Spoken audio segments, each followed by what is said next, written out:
Good morning students.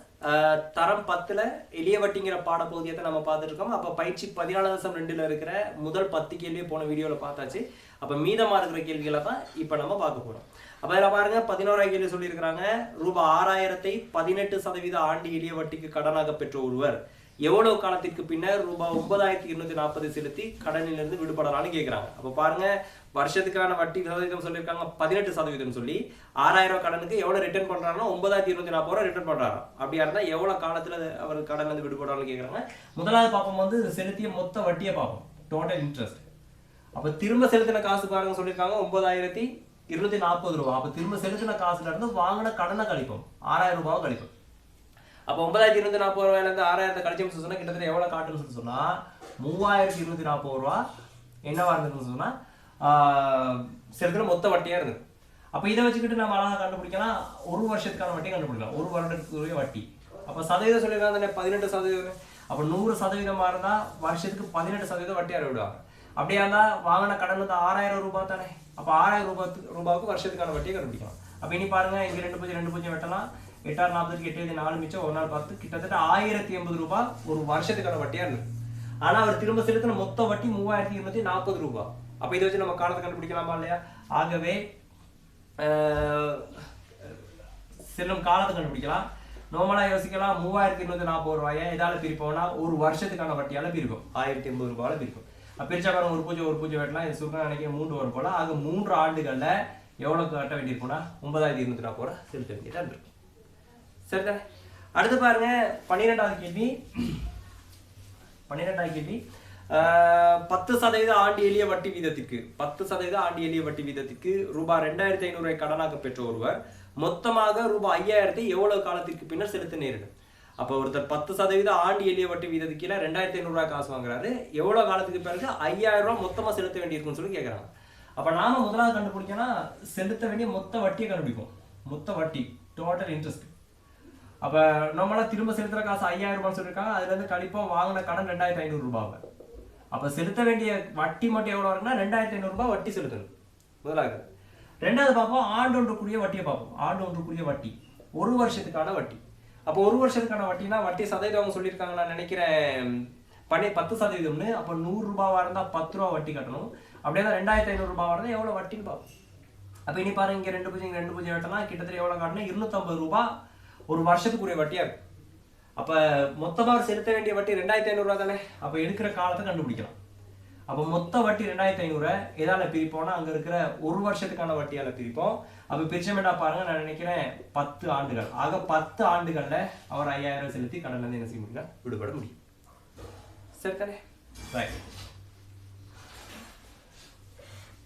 அடுத்த கேள்வி பாருங்க சொல்லியிருக்காங்க, 13ஆம் கேள்வி.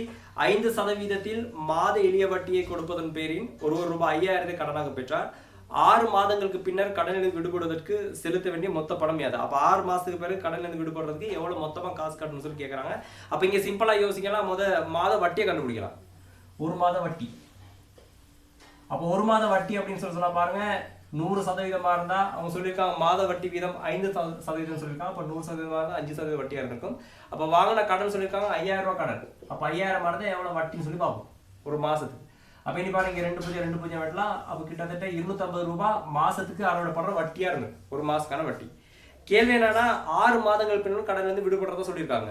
ஆக செலுத்த வேண்டிய மொத்த வட்டியை பார்ப்போம், மொத்த வட்டி. அப்ப ஒரு மாசத்துக்கு 250 ரூபாய் வட்டின்னு கண்டுபிடிச்ச வயசு தானே. அப்ப 250 நம்ம என்ன செய்யலாம்னு சொன்னா 6 அனுப்பி இருக்குது, 6 மாசம். அப்ப இனி 6 0 0 5000 3 மிச்சம் 600 கிட்டத்தட்ட 1500 ரூபாய் செலுத்த வேண்டிய மொத்த வட்டியா இருக்கு. அப்ப இதை வச்சு செலுத்த வேண்டிய மொத்த பணத்தை கண்டுபிடிக்கலாமா இல்லையா? ஆகவே செலுத்த வேண்டிய மொத்த பணம், அப்ப மொத்த பணம்னா வாங்கின கடன் 5000 ரூபாய் இருக்குது, அது இல்லாம 1500 ரூபாய் வட்டி சேரும். சேர்ந்தா கிட்டத்தட்ட எவ்வளவு கட்ட வேண்டியிருக்குன்னா 6500 ரூபாய் செலுத்த வேண்டிய மொத்த கடனா இருக்கும். சரி தானே? ரைட். அடுத்தது பாருங்க, 14ஆம் கேள்வி. ஆண்டுதோறும் 15% எளிய வட்டிக்கு கடனாக பெற்ற ஒருவர் 8000 கடனாக பெற்ற ரூபாய் 8000க்காக 3 ஆண்டுகளுக்கு பின்னர் செலுத்த வேண்டிய மொத்த பணம் யாது. மேல உள்ள அதே மாதிரியான கேள்வி தான். 8000 கடன் வாங்குறாரு, வருஷத்துக்கு 15%னா 3 வருடங்களை செலுத்த வேண்டிய மொத்த பணம். அப்ப முதலாவது ஆண்டு வட்டியை கண்டுபிடிக்கும், ஆண்டு வட்டி. அப்ப ஆண்டு வட்டி அப்படின்னு சொன்னா பாருங்க, 100% இருந்தா அவங்க சொல்லியிருக்காங்க அழகான பெர்சன்டேஜ் வந்து 15%. அப்படியா இருந்தா 8000 ரூபாய் வரதா எவ்வளவு வட்டின்னு கண்டுபிடிக்கும், ஒரு வருஷத்துக்குரிய வட்டி. அப்ப இனி பாருங்க 2 வெட்டலாம். இனி பாருங்க 15 4 மிச்சம் ஒரு 2 நாள் பண்ண 120, கிட்டத்தட்ட 1200 ரூபாய் ஒரு வருஷத்துக்கான வட்டி. ஆகவே 3 ஆண்டுக்குரிய வட்டி, 3 ஆண்டுக்குரிய வட்டி, 3 ஆண்டுக்குரிய வட்டினா ஒரு வருஷ வட்டியை நம்ம 3 ஆள பேருக்கும். அப்ப 3 ஆள பேருக்குனா பாருங்க கிட்டத்தட்ட 3600 ரூபாய் 3 ஆண்டுகளுக்குரிய வட்டியா இருக்கு. அப்ப இதை வச்சு செலுத்த வேண்டிய மொத்த பணம் கண்டுபிடிக்கலாம் தானே. ஆகவே செலுத்த வேண்டிய மொத்த பணம், டோட்டல் காசு, வாங்கின கடன் 8000 ரூபாய் மேலே சொல்லிட்டாங்க. அப்ப 8000 3600 ரூபாய் கூட்டணும்னு சொன்னா 11600 ரூபாய் செலுத்த வேண்டிய மொத்த பணமா இருந்திருக்கும். சரியா? அடுத்த கேள்வி பாருங்க, சொல்லியிருக்கிறாங்க 3% மாத எளிய வட்டி வீதத்துக்கு பெற்ற கடனுக்காக 8 மாதங்களுக்கு பின்னர் செலுத்த நேரிட்ட மொத்த பணம் 3100 ரூபாய். 8 மாசத்துக்கு பிறகு செலுத்த நேரிட்ட பணம் வந்து 3100 ரூபாய். அப்படியா இருந்தா கடனாக பெற்ற பணத்தை காணுங்க. கொஞ்சம் கவனமா பார்க்கணும். மாசத்துக்கு 3% வட்டி, மாத வட்டி வீதம் சொல்லியிருக்காங்க 3%. 8 மாசத்துக்கு பிறகு 8 மாதத்துல அவங்க செலுத்துற காசு எவ்வளவு சொல்லியிருக்காங்கன்னா 3100 ரூபாய் செலுத்துறாங்களா, 3100 ரூபாய் செலுத்துறாங்க 8 மாசத்துல செலுத்துற மொத்த காசு. அப்ப வாங்கின கடனை பத்தி அவங்க பேசல, கொடுத்த மொத்த காசை பத்தி பேசியிருக்காங்க. வட்டியெல்லாம் சேர்த்து கொடுத்த மொத்த காசை பத்தி பேசியிருக்காங்க. கேள்வி என்னன்னு சொன்னா கடனாக பெற்ற பணத்தை காணுங்க. அப்ப இந்த கேள்வி இப்படி யோசிக்கலாம், மாசத்துக்கு 3% அவங்க சொல்லியிருக்காங்க தானே. அப்ப 8 மாத வட்டி சதவீதம் கண்டுடுவோம், 8 மாத வட்டி வீதத்தை பார்ப்போம். அப்போ ஒரு மாசத்துக்கு 3%, 3 8 பேருக்குன்னா 24% வட்டி மட்டும் அறுவடைப்பட்டிருக்கும். அப்ப வாங்கின கடனை நம்ம 100% யோசிச்சா இந்த 24% வட்டியும் சேர்ந்து 124% காசை நம்ம என்ன செய்ய வேண்டியிருக்குன்னா ரிட்டர்ன் பண்ண வேண்டியதா இருந்திருக்கும். அந்த ரிட்டர்ன் பண்ண காசுக்கு தான் அழகான அமௌண்ட் சொல்லியிருக்காங்க 3100 ரூபாய் சொல்லி அவங்க சொல்லியிருக்காங்க. நம்ம ரிட்டர்ன் பண்ண காசு திரும்ப சேர்த்துனா மொத்த பணம். அப்ப இந்த 124% தான் அந்த 3100 ரூபாய் வருதா, வாங்கின இந்த 100% எவ்வளவு பார்க்கலாம் தானே. அப்ப அழகா எழுதலாம், பெற்ற கடன் பாருங்க 124% தான் 3100 ரூபாய் இருந்துச்சுன்னா தர 100% சொல்லி நம்ம பார்ப்போம். அப்ப இதை கவனமா சுருக்குங்களா, எவ்வளவு கார்டு சொல்லுங்க, கிட்டத்தட்ட 2500 ரூபாய் நீங்க பெற்ற கடனா இருக்கும். சரிதானே? அப்ப கவனமா சுருக்குங்க, 2500. சரிதானே?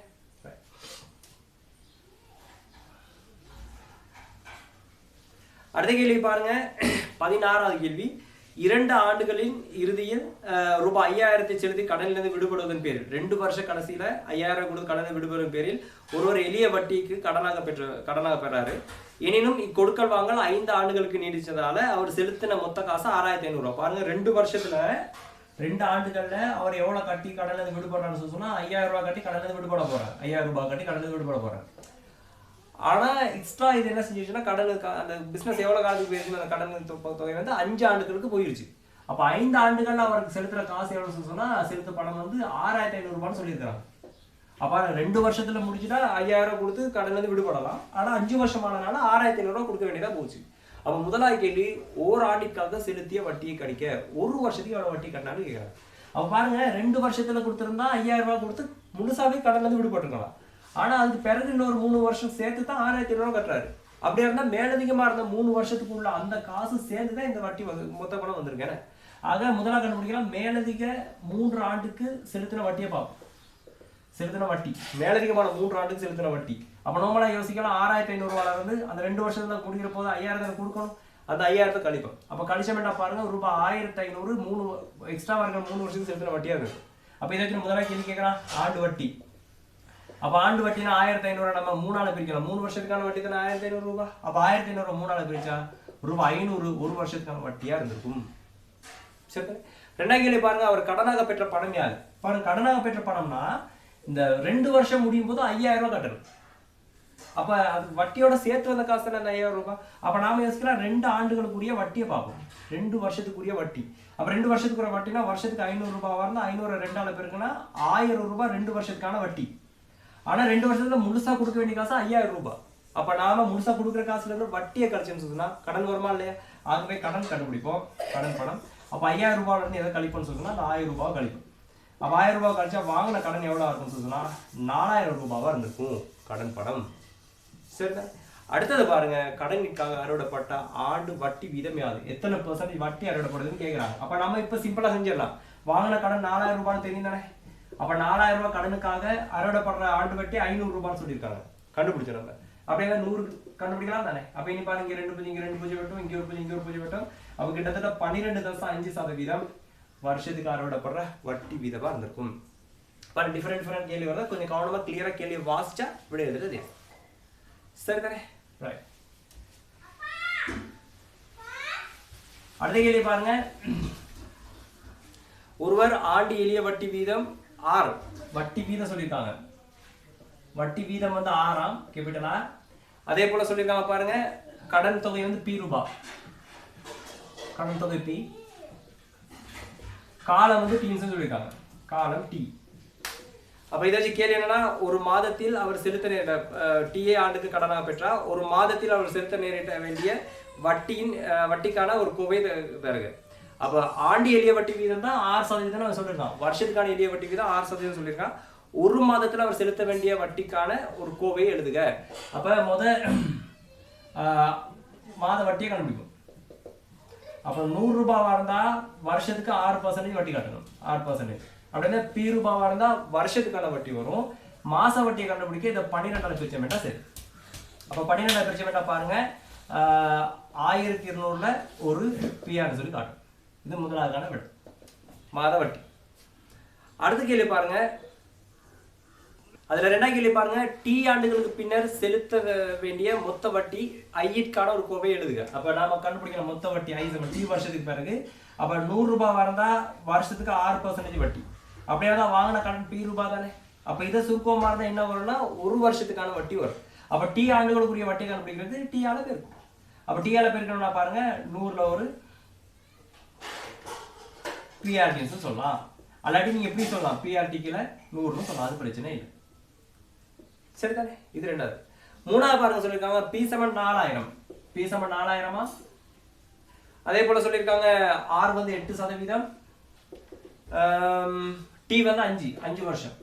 அப்படியா இருக்க மாதிரி தான் கேள்வி என்ன அப்படின்னு சொல்லுன்னா மேலே 2இல் பெற்ற கோவையை பிரதிட்டு வட்டி ஐயை கணிக்க. அப்ப வட்டி ஐயை கண்டுபிடிக்குவோம். அப்ப அழகா எழுதலாம் I = 100ல ஒரு PRT சொல்லி எழுதணும் தானே. இந்த 100ல ஒன்று தனியாக எழுதுறதுக்கான காரணம் சுருக்க லேசா இருக்கும் அப்படிங்கிறதுக்காக. அப்ப 100ல ஒரு PRT. அப்ப I = 100ல 1 தர P வந்து நம்ம திரும்பி வந்து 4000. அதே போல R வந்து 8, T வந்து 5 வந்து. அப்ப இதை சுருக்கி நம்ம என்ன சரி தானே. அப்ப இனி பாருங்க 2 பூஜ்ஜியம் வெட்டலாம். அப்ப மிச்சம் இருக்கிறதெல்லாம் பேருக்குன்னா 40 ஆகும். 416 கிட்டத்தட்ட 1600 ரூபாவா இருக்கும். அப்ப இதோட இந்த விஷயங்கள் முடியுது. அப்ப எளிய வட்டியோட சம்பந்தப்பட்ட எல்லா விஷயமும் நம்ம பார்த்தாச்சு. அப்ப கேள்விகள்லாம் சரியா கவனமா பார்த்து செஞ்சுக்கொள்ளுங்க. அடுத்த பாடத்துல சமன்பாடுங்கிற பாடப்பகுதியை நம்ம சந்திப்போம். அப்ப சேனலை சப்ஸ்கிரைப் பண்ணிக்கொள்ளுங்க. அப்ப தொடர்ந்து வர காலங்கள் அடுத்த பாடம் நம்ம படிச்சுட்டு போகலாம். தேங்க்யூ.